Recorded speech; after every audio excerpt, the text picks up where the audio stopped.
So, the story is about a quiet and shy girl named Wanda Petronsky, a Polish immigrant who had come to America with her family. She attended school with other American children who found her name to be strange and probably the weirdest in the classroom. This is because they all had easier names. She was poor and was always seen wearing a faded blue dress. Her classmates teased her because she claimed to have 100 dresses all lined up in her closet, albeit always being seen wearing one. The ones who mainly teased her were the two best friends, Peggy and Maggie.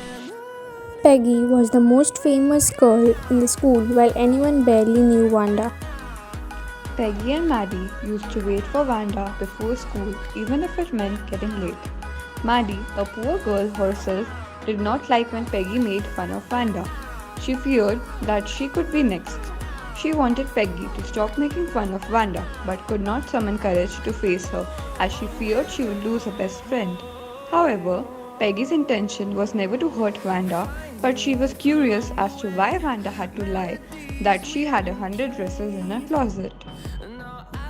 Truth about the same 100 dresses unveiled on the result day of the drawing competition. The room was lined with 100 drawings portraying different dresses, each so beautiful.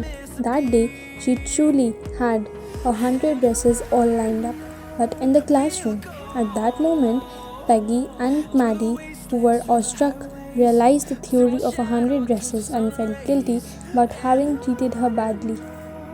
While all the students of room number 13 were having a look on the wonderful drawings made by Wanda, then a note is received by Miss Mason from Wanda's father informing that none of his two children will attend the school as they are moving to a big city where nobody would judge them for their names. Miss Mason was left shocked at this and conveyed her disappointment to the class. Maddie was affected by the letter of Wanda's father. She instantly developed an urge to apologize to Wanda. Peggy and Maddie, the two friends, rushed to Boggin Heights, hoping that the family hadn't moved yet. But to their dismay, there was no sign of life in and around the house.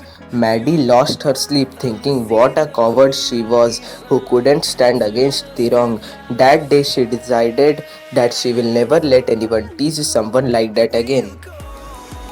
That weekend, Peggy and Maddie decided to write a letter to Wanda that was originally meant to be apologetic, but they ended up writing a friendly note asking her how did she like the new place and all. Weeks passed by and there was no reply until one day near Christmas, Miss Mason announces that she heard from Wanda. In that letter, Wanda wrote she misses everyone and conveyed her intention of giving one dress each to Maddie and Peggy because she has a whole new lot of 100 dresses all lined up in her new house. Both of them were very happy to receive the dresses, and later they also realized that it was their faces which she had drawn along with the dresses. Thus, they both understood and concluded that Wanda did like them. Hold tight, chemicals collide. Hold tight, hold tight, hold tight. Dripping lights paint the skies, all because of you. Dripping lights paint the skies, only you can make me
comes above muddy shoes.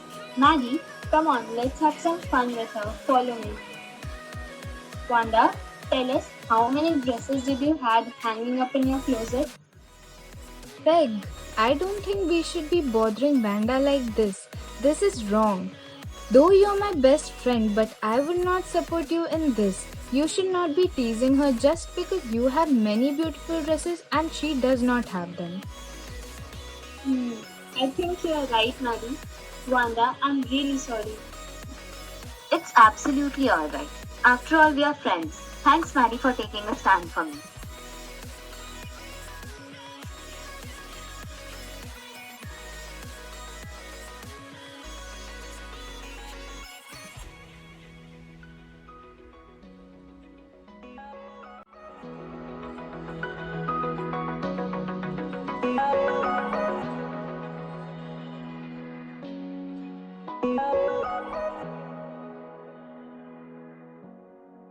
Thank you.